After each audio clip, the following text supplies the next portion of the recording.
Now, guys, this video is going to be a different. I know I normally don't do read-alouds during the daytime.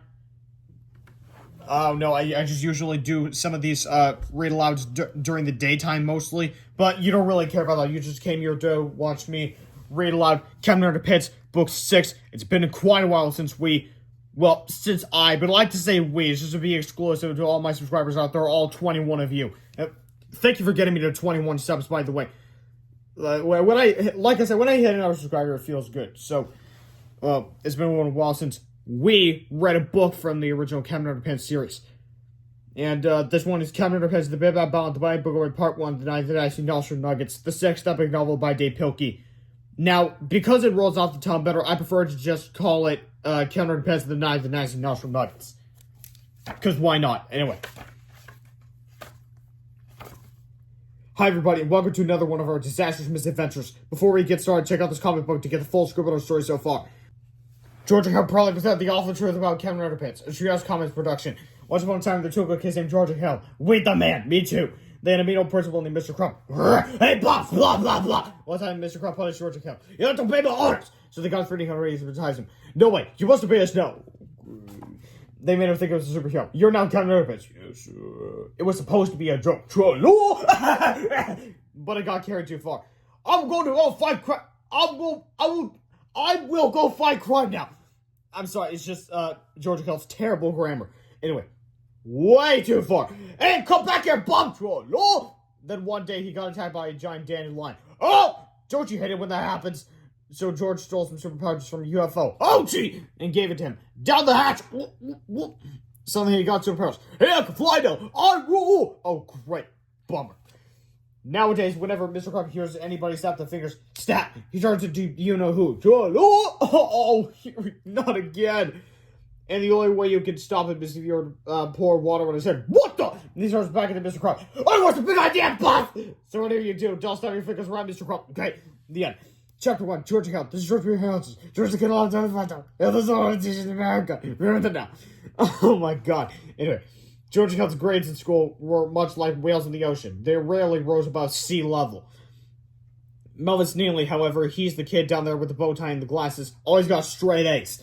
Because Melvin was so academically gifted, people would just assume he was a lot smarter than Georgia Hill. But that wasn't true.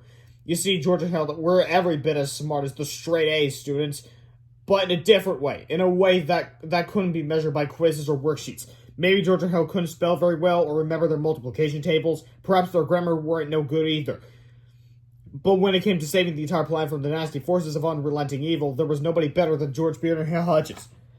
It's a good thing that Georgia Hill were smart enough to get themselves out of trouble, but because their silliness was always getting them into trouble. In fact, one time it got them into a really snotty situation. Before I tell you that story, I have to tell you this story. Chapter 2, Squishies, Part 1. It was demonstration speech day in Ms. Ribble's 4th grade English class. Every student had to give an oral report demonstrating how to do something. First up were Tim Bronsky and Stevie Loopner, who demonstrated how to give a speech that they hadn't prepared for. They got a D-. Here's where I went, yeah, it's bad. Anyway, next up were Jessica Gordon's Stephanie Wyckoff, who demonstrated how to cook frozen lasagna in a pop-up toaster. After the fireman left, it was Georgia Hill's turn. Harold carefully tacked some charts and grabs onto the wall while George brought out a large garbage can with a toilet seat taped to the top. Ladies and gentlemen, said George, today Harold and I are going to demonstrate how to do a squishy. First, you will need 2 packets of ketchup and a toilet seat. Next, said Harold as he pointed to their display chart, you must fold the ketchup packets in half and carefully place them under the toilet seat. Make sure that the packets are under those front 2 bubby thingies on the bottom of the seat. Now, once the ketchup packs are in place, Harold, all you have to do is wait for somebody to sit down in the toilet seat. Do we have any volunteers? Come on, said George. Who wants a squish? Although nobody in the class wanted to sit on the toilet seat, everybody wanted to see what would happen if somebody actually did. So George grabs one side of the toilet seat, and Harold grabs the other, and together they push down. Splat, splat! Everyone in the class was thrilled, except for the 2 kids standing directly in front of the toilet seat, who were somewhat less than thrilled. Squishies! The children shouted. Now, normally Georgia Hill's teacher, Miss Ribble, would have been very angry about this particular demonstration speech. She would have yelled on and on about her imitatable behavior and how it's not nice to spray ketchup into people's underwear. But Miss Ribble had quite changed a bit since the last book, and now she's all about fun. "Come on, kids," shouted Miss Ribble. "Let's all run to the cafeteria and grab some ketchup pockets. Squishies for everybody!" "Hey!" cried the children as they bounded from their seats and dashed toward the classroom door. "Not so fast!" shouted Melvin Sneedly, who stood blocking the door with his arms spread defiantly. "You guys are so immature!" Chapter 3, The Combine-O-Tron 2000. Melvin Sneedly, the Skull Brainiac, was not about to let anybody leave the classroom until he had given his demonstration speech. "We still have 15 minutes left before lunch," said Melvin, "and that's just enough time for me to demonstrate my new invention, the Combine-O-Tron 2000. "Oh, man," whined Melvin's classmates. "I can't speak today." The children all slumped back into their seats while Melvin pushed a plastic rolling cart to the front of the classroom. On top of the cart were a hamster, a small robot, which Melvin had built himself, and a strange-looking contraption shaped like an ice cream cone.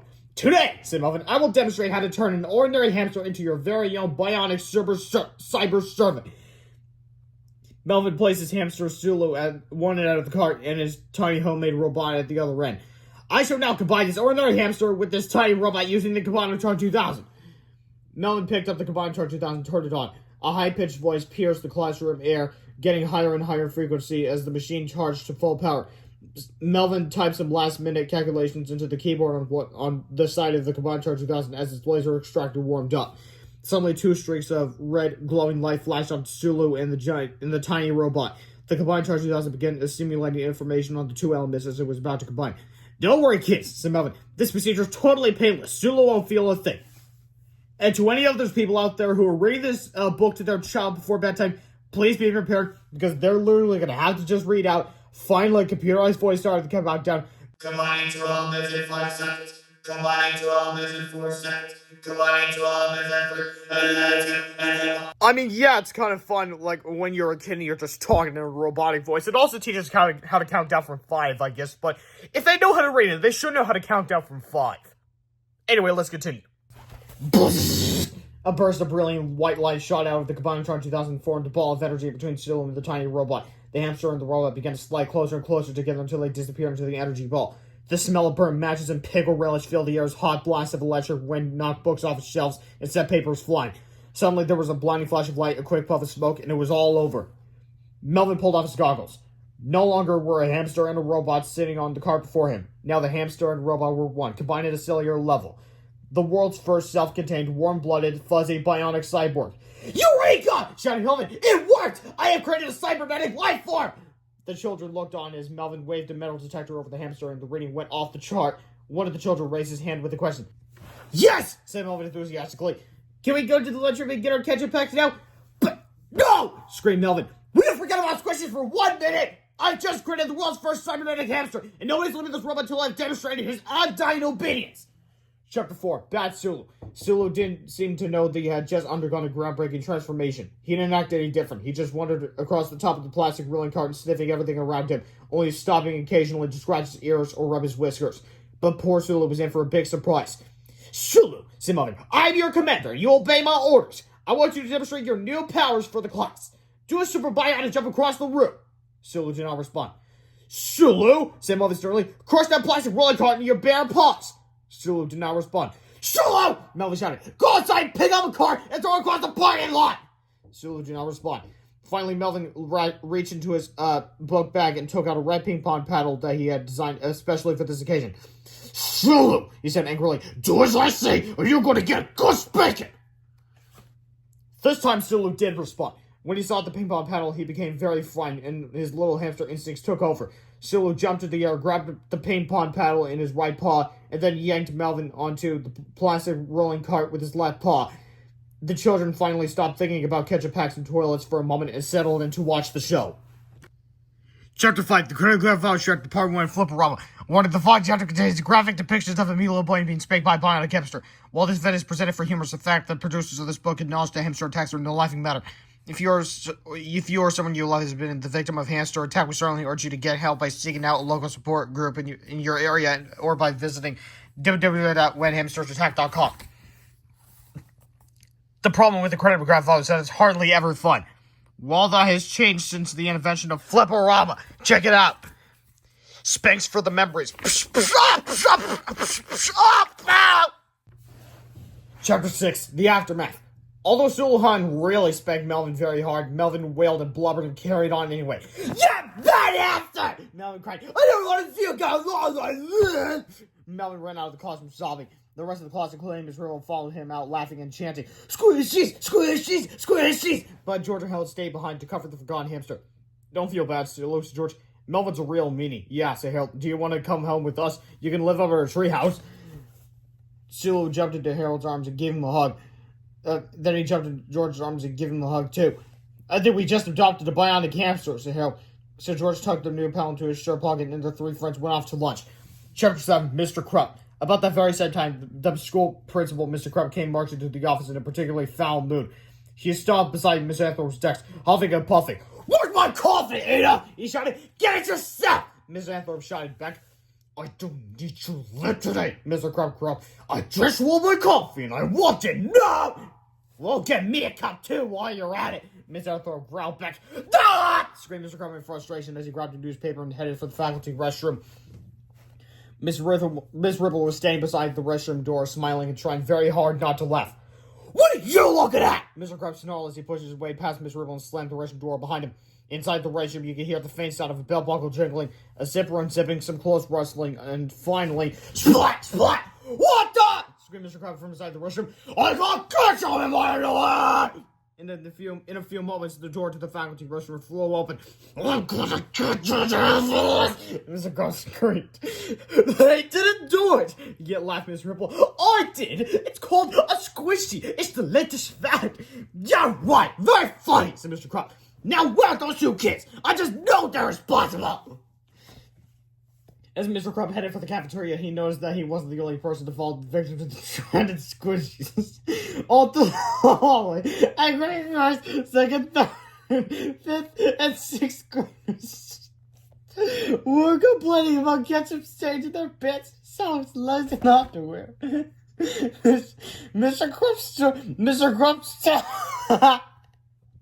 Mr. Krupp stormed into the cafeteria and headed for the fourth graders' table. There we go.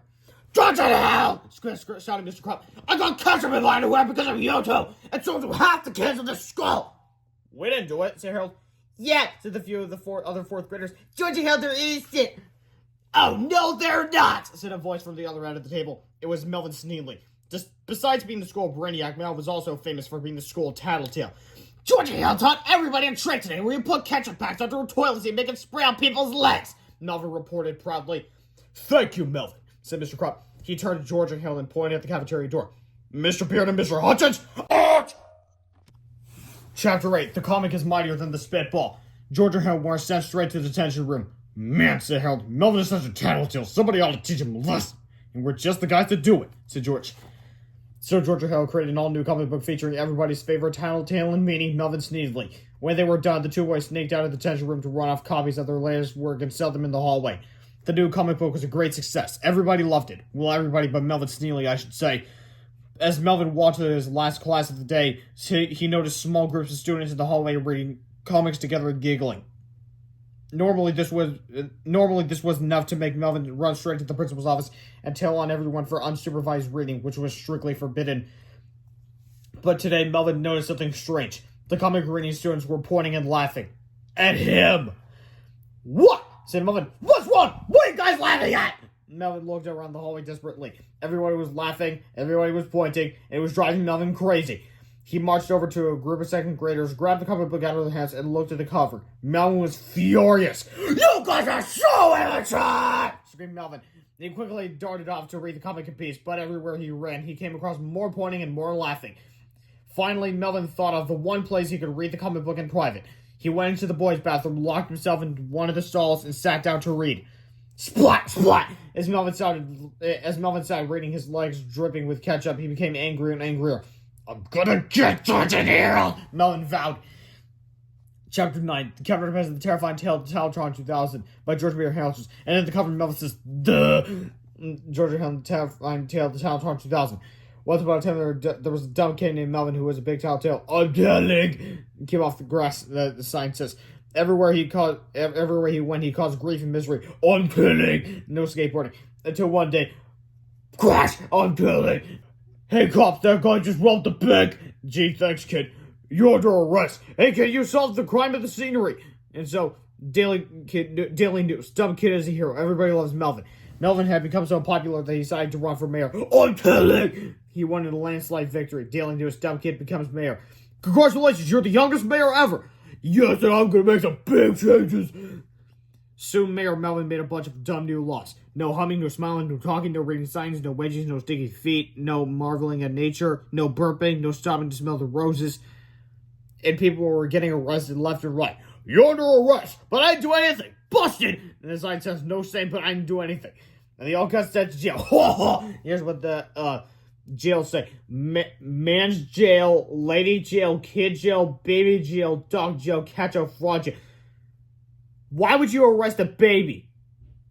And why would you segregate jails by gender or age?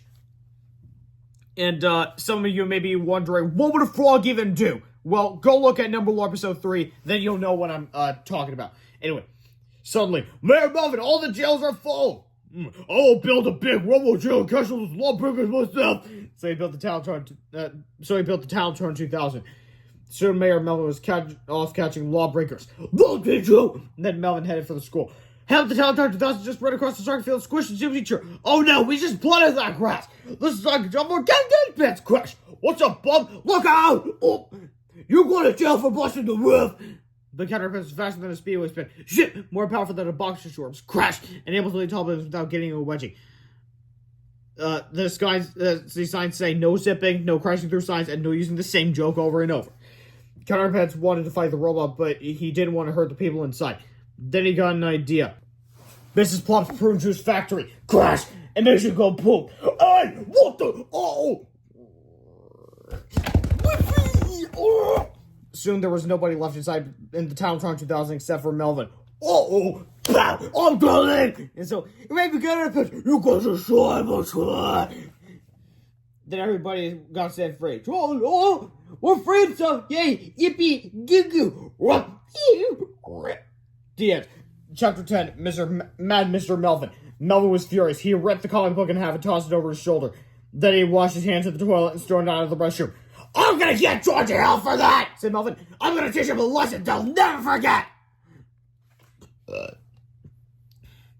After school, Melvin grabbed his Combine-O-Tron 2000 and headed home.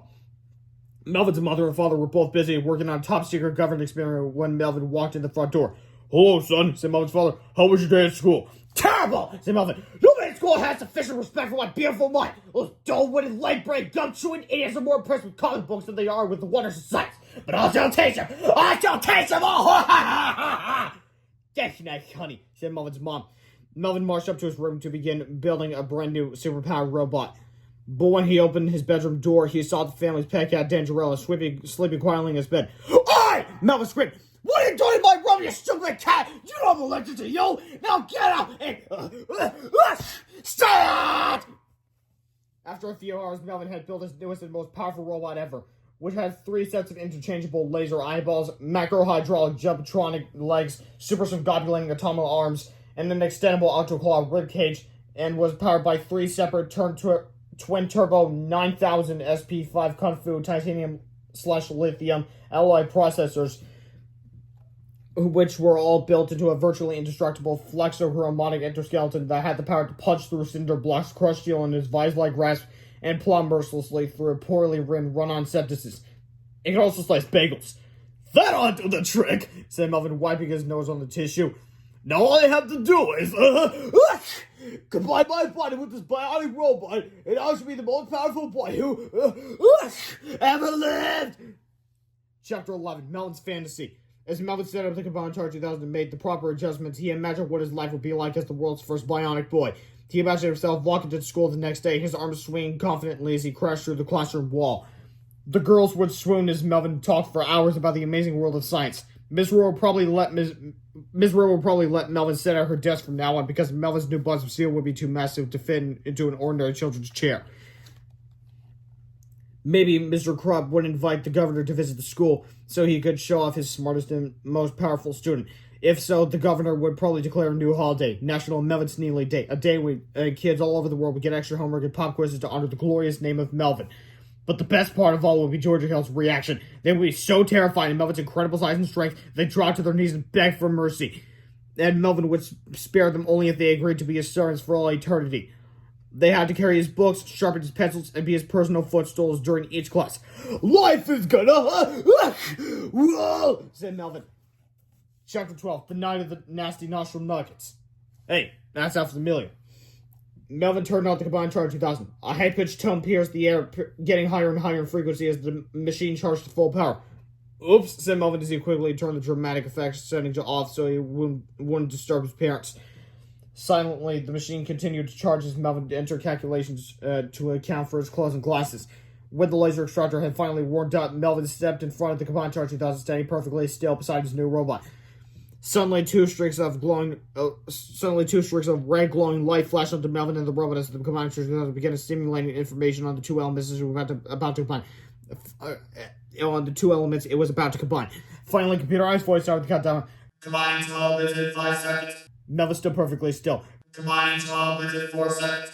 Melvin's nose began to twitch. Combine 12 within 3 seconds. Suddenly, Melvin felt an uncontrollable urge.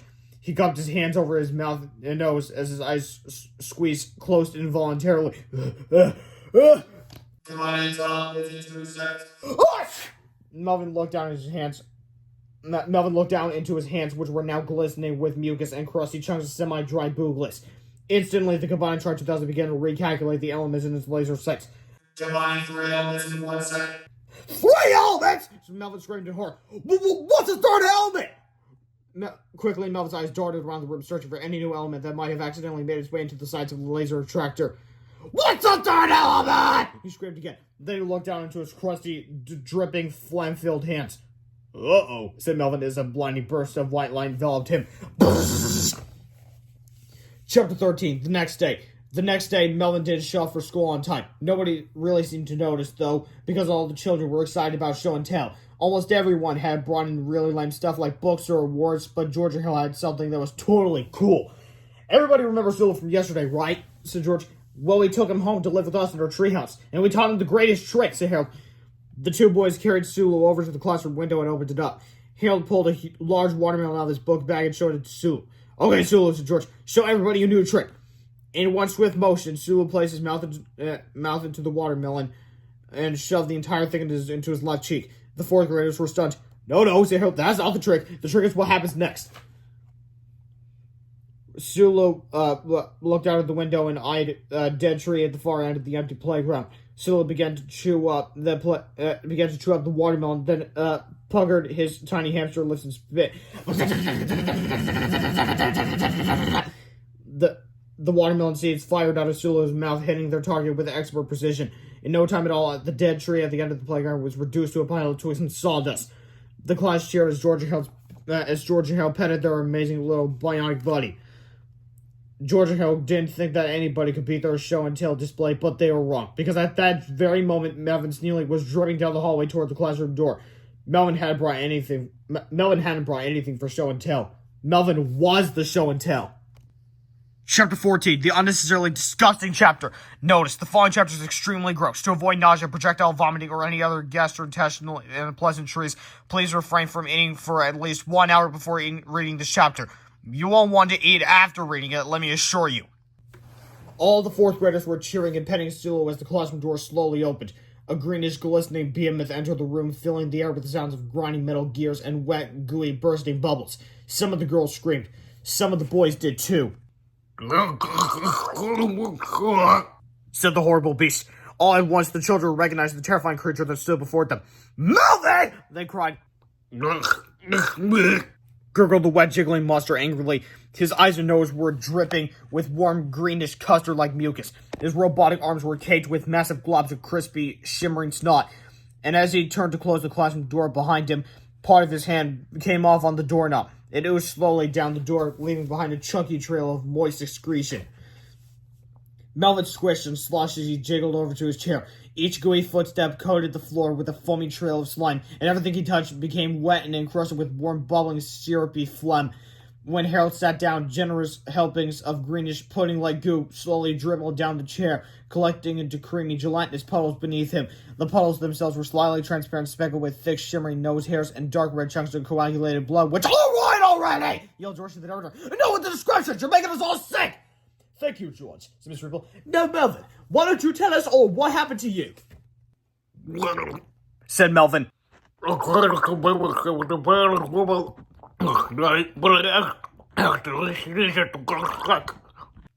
"So you got combined with a robot and butchers?" asked George. Said Melvin. Which will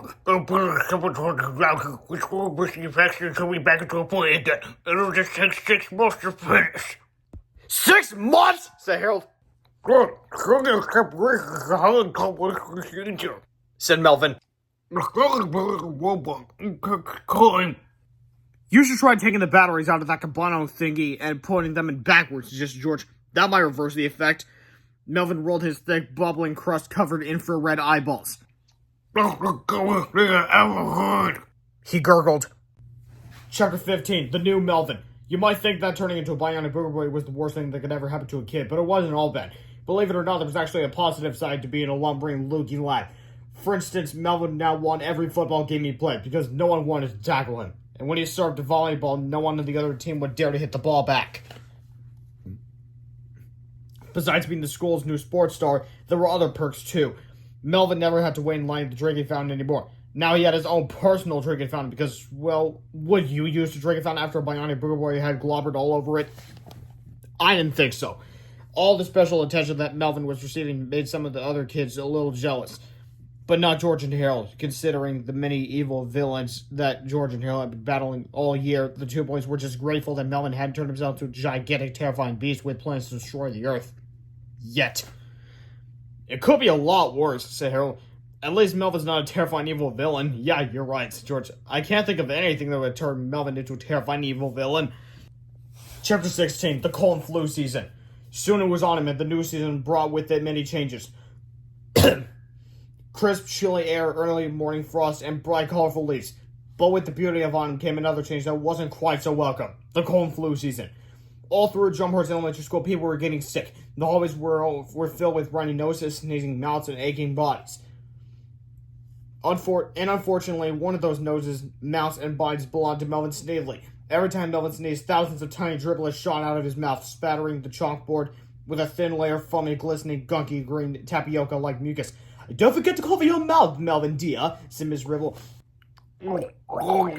Said Melvin. He put his hand over his mouth and sneezed again. This time the explosion of air that from his stifled sneeze blew off large wet globs of his body, which sprayed over the entire classroom. It was as if somebody had set off a giant firecracker inside a bucket of green paint. The warm, smelling goo smacked into people's hair, splattered onto their clothes, and seemed to drench every square inch of the room. Said Miss Ribble. Chapter 17, The Field Trip. The next day, for some strange reason, Miss Ribble was out sick with a cold. Mr. Krupp was filling in as a substitute teacher, and as usual, he was very angry. "What the heck is going on in this room?" he yelled. "What's with all the raincoats and umbrellas?" Then Melvin sneezed. A few moments later, Mr. Krupp returned to the classroom with fresh clothes, a raincoat, and an umbrella. "All right, everybody," he shouted. "Today's field trip day. Miss Eltham and I are taking you all to Snotty Bro's tissue factory to see how blow rags are made." The word tissue made Melvin jump. He cried in a panic. An eerie silence fell over the classroom. Everybody looked at Melvin in shock. "Did Melvin just say me no like tissues?" asked Harold. "Yeah," said George. "I never heard him misuse an objective pronoun before." "Who does he think he is, Frankenstein?" Actually, it's Frankenstein's monster. It's not." Chapter 18, Things Get Bad. In a few hours, the fourth graders were all packed into a hot, sticky factory listening to a boring speech about how trees are turned into tissues, or something like that. Nobody was paying attention, really, except for Melvin Sneedly, who was terrified. His whole body shook and shimmered as the tour took them down the narrow walkways of the noisy industrial plant. "Danger, boring tour ahead," says the sign. Finally, the tour ended at the gift shop where the plant manager, Mr. Snotty, had a surprise for everybody. "Behind this red curtain with black dots on it," said Mr. Snotty, "is a free gift for each of you." Mr. Snotty pulled back the curtain to reveal a pile of sample tissue packs. Help yourselves, said Mr. Snotty. There's enough for everybody. Screamed Melvin. Oh, don't be silly, said Mr. Snotty. Everybody loves tissues, and our tissues are extra absorbent. They really help to wipe out phlegm and mucus. Screamed Melvin again. Nonsense, laughed Mr. Snotty. He tossed a couple of sample tissue packs at Melvin. Here you go, young man, he said. Enjoy. The tissue packs fled through the air and stuck into Melvin's back. Melvin screamed. His eyes began to glow green as he beat his chest in anger, like the Hulk. Suddenly, Melvin's shoulders started to bubble. His chest expanded. The flexor grew harmonic steel, and Melvin's exoskeleton flexed and grew. His neck and head widened, and his body swelled to a height of 13 feet. Melvin grabbed the tissue packs in his massive dripping fingers and flung them to the ground. Melvin warned.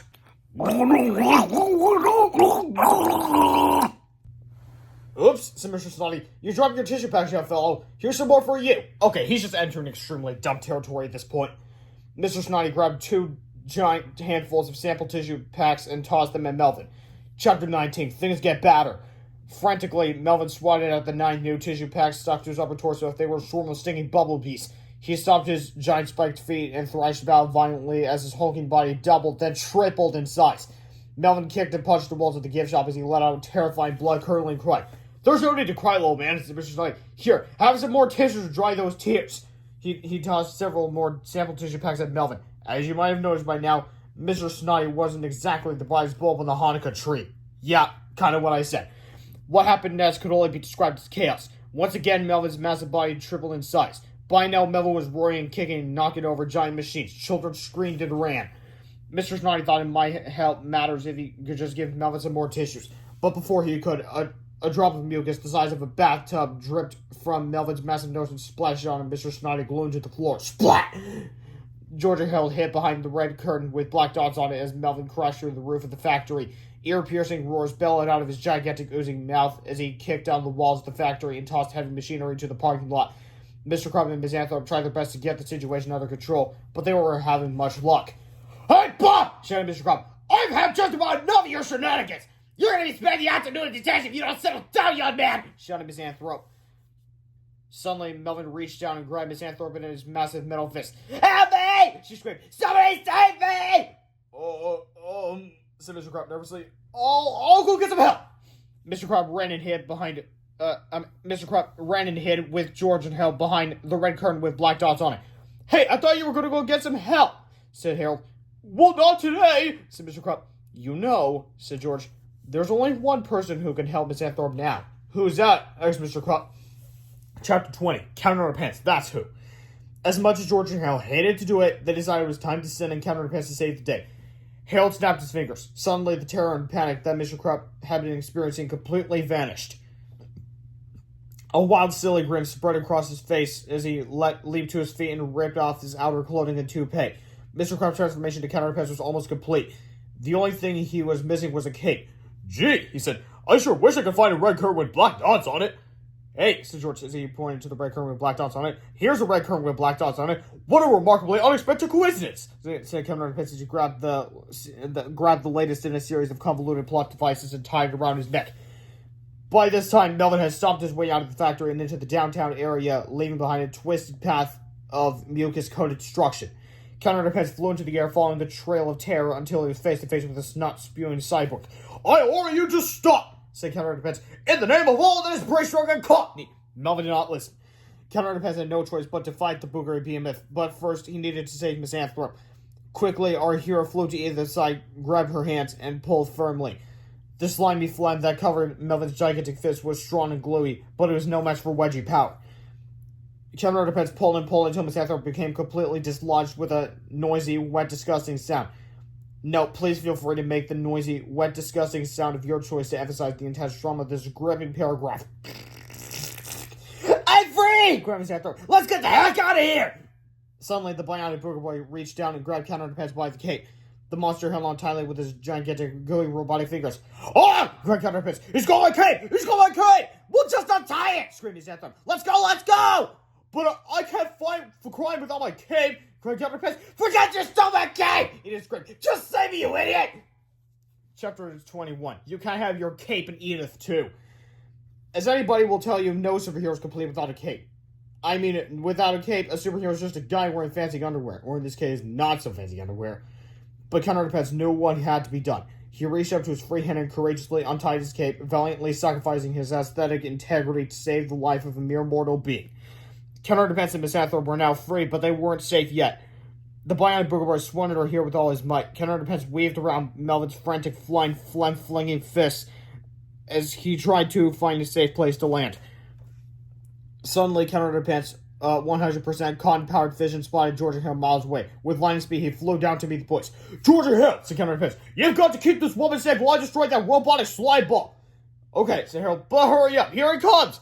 Wait, cried Miss Anthorpe, I didn't get a chance to say thank you. She turned and kissed Captain Underpants all over his face with wet, drooly smooches. Thank you, she said between each sloppy kiss. Yuck! And then said Harold, I sure hope she doesn't thank us, said George. When Miss Anthorpe had finished slobbering all over Captain Underpants' face, she gave him a great big hug for good luck. Now go get him, Tiger, she said coyly. But Captain Underpants didn't move. He just stood there staring blankly into space. Off in the distance, Georgia Hill could hear the Bionic Booger Boy approaching. Each thundering footstep brought the horrible beast closer and closer until at last he stood towering above them, panting heavily and dripping profanely. Miss Anthorpe screamed and ran away. Hurry, Captain Underpants, cried Harold! Do something! Yeah, cried George. Kick his honey! Kick his honey! But Captain Underpants didn't move. He didn't fight. He didn't flight. He didn't kick anybody's honey. In fact, the only thing he did do was get very, very angry. What the heck is going on here, Bobs? He screamed. And what am I standing here in my underwear? Georgia Hill didn't like the sound of that. Chapter 22. Welcome back, Krupper. If you read the comic on page 7 of this novel, then you know what happens whenever Captain Underpants gets water on his head. Unfortunately, Miss Anthorpe's wet, slobbery kisses had produced the same effect. Captain Underpants had been turned back into Mr. Krupp, and now he was about to be turned into lunch. Quickly, Georgia Hill began frantically snapping their fingers. Snap, snap, snap, snap, snap. Again and again they snapped, but Mr. Krupp's face was still slimy and wet with gooey kiss juice, and the snaps were having no effect at all. The mighty mucus monster shoved Mr. Krupp into his gummy mouth and swallowed him whole. And then he came after George and Harold. Ah! Screamed George. We're doomed! Screamed Harold. Chapter 23. Sulu saves the day. Halfway across the city, a plucky little hamster with bionic ears heard the terrified cries of his two best pals. Quickly, Sulu jumped out of his exercise wheel and crashed through the side of his plastic cage. Then, with a mighty leap, he bounded from the window of Georgia Hill's treehouse. At that very moment, Melvin was dangling Georgia Hill high above his mouth. Laughed the Bionic Booger Boy. Well, goodbye, Harold, said George. See you later, pal, said Harold. It was fun while it lasted. Finally, Melvin let go of George and Harold. The two boys screamed as they fell face first into the gooey, gaping mouth of the swoosh. The next thing George and Harold knew, they were flying sideways at incredible speed. Everything around them was a blur of motion, except for the sight of their little buddy Sulu, who had literally grabbed them from the murky mouth of death at that very last second. "Atta boy!" cried George. "Hooray for Sulu!" cried Harold. Sulu set George and Harold down on the roof of the distant building, then returned to the scene of the crime. He grabbed a few oversized novelty items from the tops of some warehouses and turned to face his mortal enemy. Chapter 24. The Grand Voucher to Part 2 in Flip-O-Rama. Warning, the fine stunts were performed on closed streets by a highly trained professional hamster. To avoid injury, please do not grab oversized novelty items from the tops of warehouses and beat up giant monsters with them. Cane tops keep falling on my head. Yummy, yummy, yummy, I got glove in my tummy. A hard day's bite. Chapter 25. How to reverse the effects of a Combine-O-Tron 2001 easy step. The Bionic Booger Boy was defeated. He flopped, unconscious, into a giant boogery blob that spread across several city blocks and nearly 4 whole pages, as reporters surrounded his massive oozing body. Soon, Melvin's mother and father showed up with the Combine-O-Tron 2000. "We saw what was happening on the news," they said, "and we want the world to know that we're going to create a machine that will reverse the process that turned our son into this monster. If we work together, it should only take a few months to build." "One of you guys should take the batteries out of that Combine-O thing and switch them around," said George. "Wouldn't that reverse the machine's effects?" "Well," laughed Melvin's father, Obviously, you don't know anything about science, little boy. You can expect to reverse the effects of a highly complex cellular molecule like a Combine-O-Tron just by switching the batteries around. That type of thing only happens in obnoxious children's books. George said self-consciously. Well, why don't you just give it a try anyway? All right, said Mr. Sneedly, rolling his eyes and smirking. He quickly switched the batteries around and powered up the machine. But I'm only doing this to prove a point to you kids. It's not going to work. No way. Not in a million years. And anybody who thinks it might is a complete idiot. It goes against all the popular laws of logic and science. He aimed the newly reconfigured Combine-O-Tron 2000 at his son and fired. Chapter 26. Suddenly, there was a terrific explosion. The Bionic Booger Boy burst into 3 huge chunks of glistening snot and twisted metal, which smacked onto 3 nearby buildings and stuck like glue. In the center of the explosion, surrounded by smoke, stood Mr. Krupp and Melvin. Well, what do you know? Said Mr. Sneedly. My idea worked. George and Hal rolled their eyes. Now step aside, kiddies, said Mr. Sneedly as the 2 scientists marched off to tell the reporters all about their brilliant and inspirational scientific breakthrough. But as the smoke around Mr. Krupp and Melvin began to clear, it became obvious that they were not quite back to normal. Apparently, the newly reconfigured Combine-O-Tron 2000 had accidentally morphed Mr. Krupp and Melvin together. Don't worry, Mr. Sneedly told the reporters. All I need to do is zap them one more time. That should set everything straight. He fired at the Combine-O-Tron 2000 again and prepared to blast away. I sure hope this separates their bodies, said George. Me too, said Harold. Chapter 27, difficult or short. It did. Chapter 28, a happy ending. You know something, said George? This is the first time one of our books actually had a happy ending. You're right, said Harold. Usually they end with me screaming, oh no, and you screaming, here we go again. But we got lucky this time, I guess. What do you mean lucky? Said Mr. Krupp. It was my invention that saved the world. You guys are so immature. Huh? Said George. I want to say both you boss in my office pronto! Yelled Melvin. I'm gonna punish you boys so bad your kids will be born with detentions. What? Said Harold. Suddenly, a giant extendo octoclaw reached out from one of the 3 huge chunks of boogers. It grabbed the Combine-O-Tron 2000 out of Mr. Sneedly's hands and smashed it to smithereens on the ground. Mr. and Mrs. Sneedly ran away screaming as the 3 humongous robotic booger chunks came to life. I know I'm mixing together booger and booger interchangeably, but it depends on which I prefer at the time. Anyway. Slowly, they began drumming down the sides of the buildings, each one energizing itself with a single twin-turbo 9000 SP5 Kung Fu Titanium/Lithium alloy processor. As the huge booger chunks oozed closer and closer, they began sprouting strange-looking metallic eyeballs and huge menacing robotic limbs. Suddenly, the 3 ridiculous robo-boogers leaped toward George, Harold, Sulu, Mr. Krupp, and Melvin. And the chase was on. Oh no! Screamed Harold. Oh God! Screamed George. Now, as you recall from the last book, I told you before, this book onwards, these books will have cliffhangers leading directly into the next book.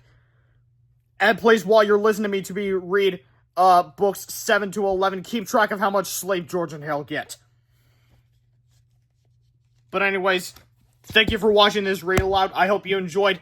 I'm sorry, I bumped into the camera. Thanks for watching, and I'll see you next time where I read the next book. Land on it! Jeez. Captain Underpants, the Spitball at the Bionic Booger Boy Part 2. The Revenge of the Ridiculous Horrible Bookers. I'll see you there. Good boy. Like, comment, and subscribe.